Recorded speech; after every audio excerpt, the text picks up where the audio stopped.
little story time to just explain how I was able to get out of Ukraine, what I did, and how it all went.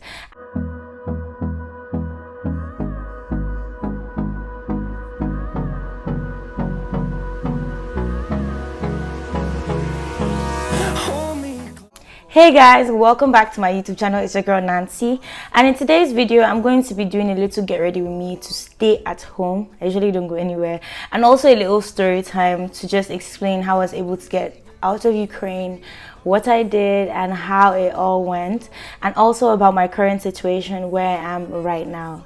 So stay tuned to the end to get the full gist, okay? All right, let's get straight into this video. So guys, I don't know whether to do a separate video because I actually have clips of my whole journey, so I think I'm going to input them somewhere, or maybe after I explain I'm gonna put them after. So I had been saying that everything was cool about the whole war. My parents wanted me to come home. I was saying it's fine, they're just surrounding the border. Okay, before I go into that, I'm starting with foundation. I just recently got these, well, and this is bomb. It's full coverage. It's a MAC foundation, full coverage in the shade NC45. It's great. It's like my skin, and it's gonna cover all of this. But anyways, let me get back to the story. Can you guys see what I'm saying? What with the lights? See, it's my skin. See, I'm smiling. Can you see that? Like, it's the blending for me. Anyways, let me just get back into my story. So my mom, I had been in contact with my mom, my dad, everyone, my brothers. They were really ready to like get me a flight back home. I was just the one saying that, why don't we just keep this money? That we don't even know if it's gonna be serious and everything. I wanted to go home, fine and good, yeah. I wanted to go home because it's been a while. It's been 3 years since I've been home, and I really wanted to go home. At the moment, I saw it as a double, like a win-win situation. I get to go home, and also I escape whatever was gonna happen or whatever we thought was happening then. But my strong head, my coconut head. So the night before the attack in my city, I live in Ivano-Frankivsk, Ukraine. That was on a Thursday or Wednesday.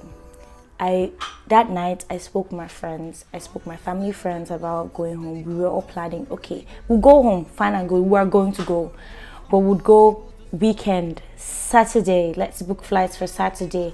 However, whatever happens, so that we prevent all of this.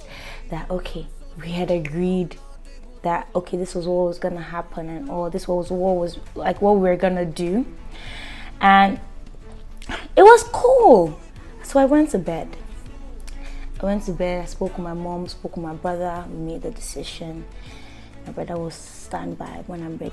See, I said, brother, buy me tickets. He was ready to get me that ticket that day. So what had happened was that while I went to bed, I woke up the next morning with a call from my friend. He woke me up and was like, Amarachi, what's going on? I said, what do you mean? He said that they've started. I said, why are you just joking about this whole thing? He said, that she's being serious. I said, blood of Jesus Christ. And then I now went to go and check my group chats and everything. Like all the group chats I was in or on. I don't even know what the English is. Anyways, I went to go and check them, and only for me to find out that I was just seeing videos everywhere. Boom, boom, boom. I said, Jesus, where is this? They said it's coming from the airport. I said, which airport? They said Ivano Airport. Everybody's don't know which video was which. And then I was like, I started panicking. I was like, Jesus. I had to call my mom. That was the first thing that just came into my mind. And she was like, okay, what are we going to do now? and then, because basically they attacked all the airspaces, like even people that had flights to leave for excuse me. So that's red. So back to what I was saying. Oh. So I called my mom, and then the only thing that was in my mind was, "Mommy, send me money. Let me buy, like, let me stock my food just in case, like anything, like it surpasses what it is at the moment." Cause like I don't know, what were we even thinking? Maybe it's not reach us. Maybe even if food scarcity happen, because the main places those blasts, the shelling was like Kiev, Kharkov. They didn't even touch Lviv. Like places with military bases, according to me, I don't know. That's what they said. But that was what I got on the news, and I was like, "Mommy, send me money." So they sent me money. I had some money in my card before they sent me money. Don't tell my mother. I asked her for extra cash. So what was happening then is that we went panic shopping. We bought food, bought things to stay inside the house. Day one came and went. Because my cousins were panicking. They were all, that day they all moved towards the Polish borders. I was like, I'm not stepping the foot out of my city until I see someone that pass. So I waited. And I waited. And my cousins took like 2 days. My cousins and my friends took like 2 days to like cross. I'm like, why would I do that? That Poland is giving 90 days. Okay? I don't want to go to a place and stay 90 days. I was looking for a place I could pass. So I made some calls. I was trying to get through to the embassies of all the other borders. The NSU was trying to get information and all that. So, given everything, in conclusion, 2 days after, the night after, the decision was to leave. That was what I eventually wanted to do. But leave to where? Not Poland, because I know it was going to be crowded. And the hours I know that people had spent, I wasn't willing to spend that amount of hours. So I heard about like a bus leaving the next morning, early in the morning, towards Romania. I was like, okay. It was Dave that called it to my attention, and he was like, "Oh, let's sign up for this thing." There was a link, like, or should I say Google Sheets, like a Google form. That better describes it. That was like going around and everything. So I wrote my name down. In the morning, and then we packed that night. Essentials. See me. Essentials. I carried all this, my gadgets. It's essential to me. So I left a lot of things, yes. I left my clothes. Most of my clothes. I only packed minimum because I didn't want to have a lot of load, but I had a lot of food. And I wasn't gonna let all the food I had bought go to waste. I did not do that. So I packed my food in my bag, like in my box. Because one, I knew the journey was gonna be long regardless, whether we got like it was gonna take us 2 hours. Hey, you have to refresh now. So I did that, and then we left. We got in a taxi to get to the bus, where the bus was gonna pick us up from, and then we got there. We made some calls. Everybody was just like, I said, don't worry. We asked the taxi driver, how much would it take us? Like, how much would it cost us to get to this place? Like, for you to take us to this place, he said, bam, 6,500 greens. I was like, no. It was like, my roommate was like, and I'm like, So I was like, okay. We said pricing. I was like, okay, would you take 4,500? He said no. Would you take? Cause like it was just too much.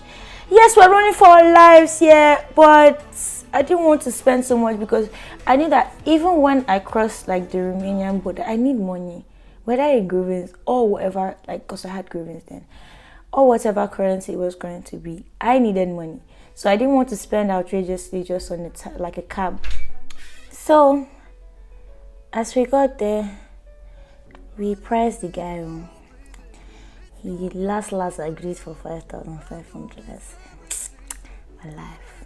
So we all decided that we were gonna contribute. And that morning I had to go pick up my money from like was it that morning or that morning? I had to go and pick up money. No, the day before I went to go and pick up money, the money that my mom had sent to me. See, Mummy, the guy was asking me, do you want this money on your card? I said, no, I don't want it. Yeah, nah, I collected my cash and I was on my way. So, okay. So that morning, we got everything we needed, packed our stuff, and we were on our way. So it took us like 2 hours to get to Trinity. And our driver, me, usually, yeah, if it's a moving car, I'm gonna sleep. If it's anything, even on a plane, let's say before 45 minutes, I'm actually sleeping. So I slept. And then only for me to wake up and find out that our driver did not know the way. I said, Jesus, I'm lost. But anyways, he found the way. Eventually asked some people who used the Google map.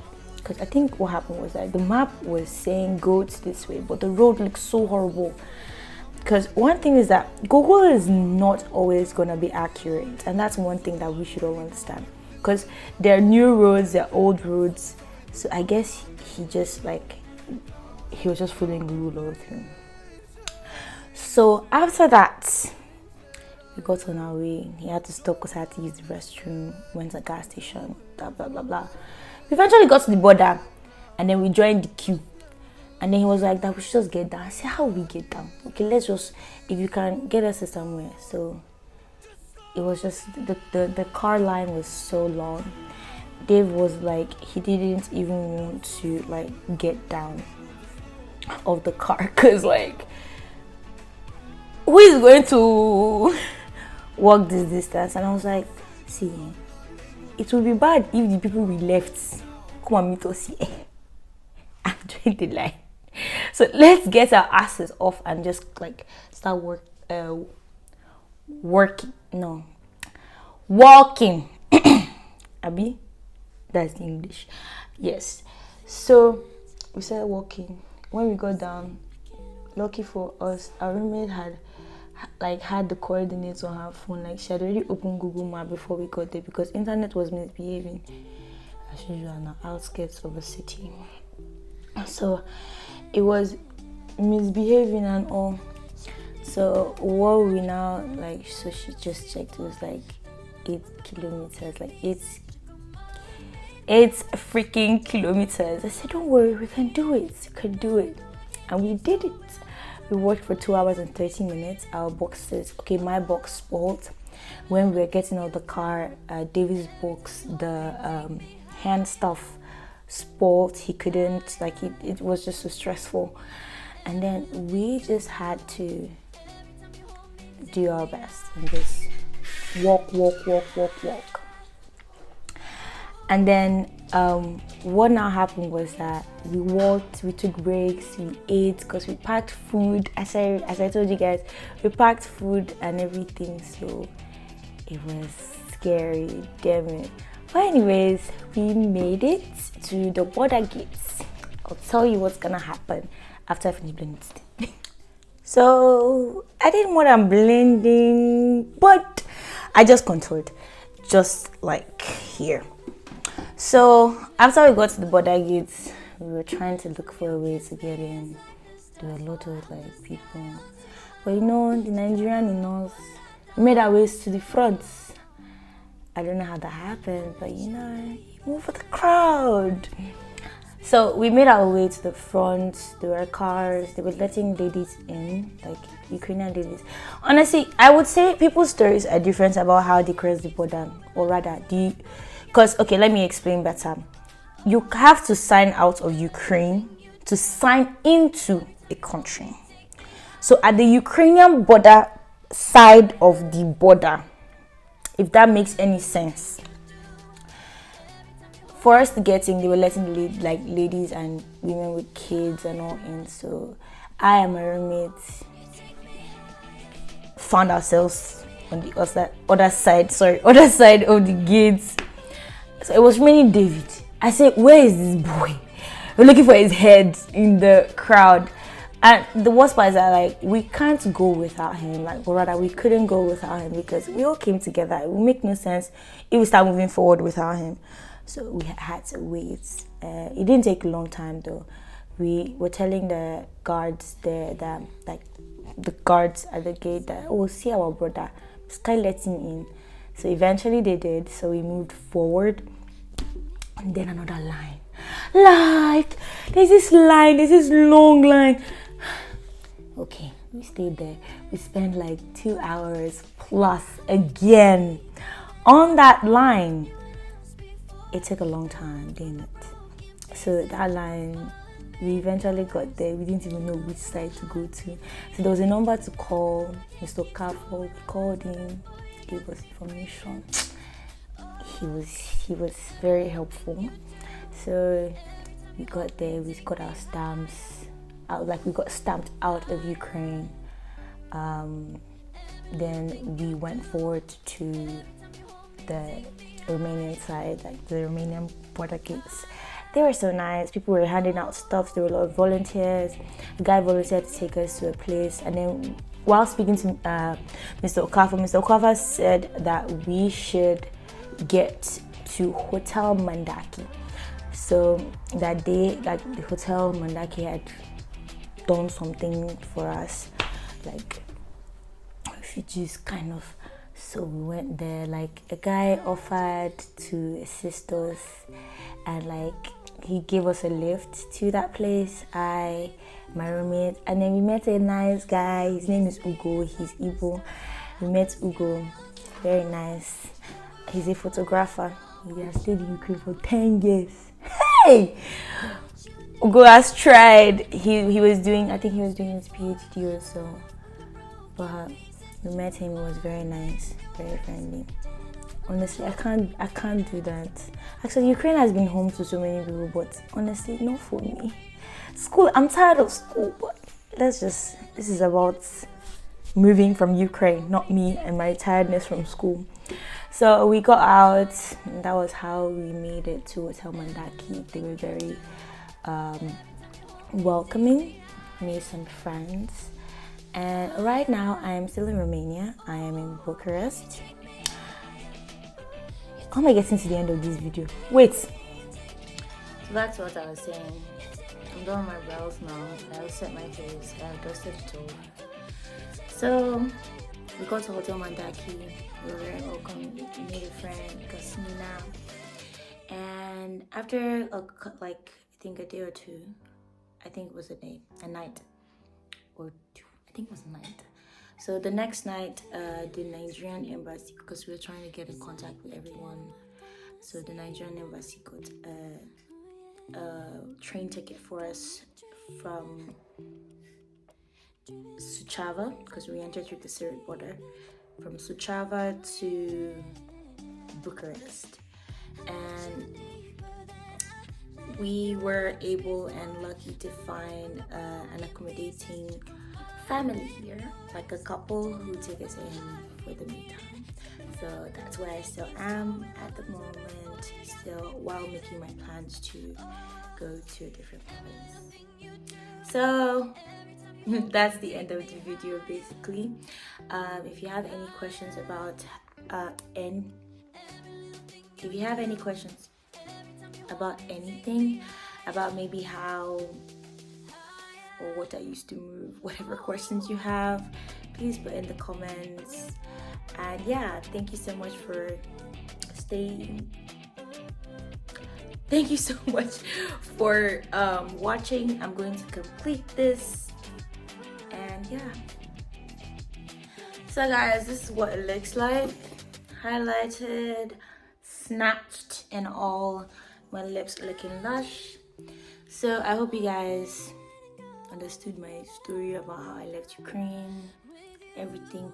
If you have any other questions that you'd like to ask me, please don't forget to leave it in the comments. I will definitely check it and I'm gonna reply to you all. Thank you so much for staying tuned. I hope you love the look. I haven't done my edges, but you know I'm gonna do something about it as always. So yeah, have a great day, guys, and thank you so much for tuning in. See you in my next video.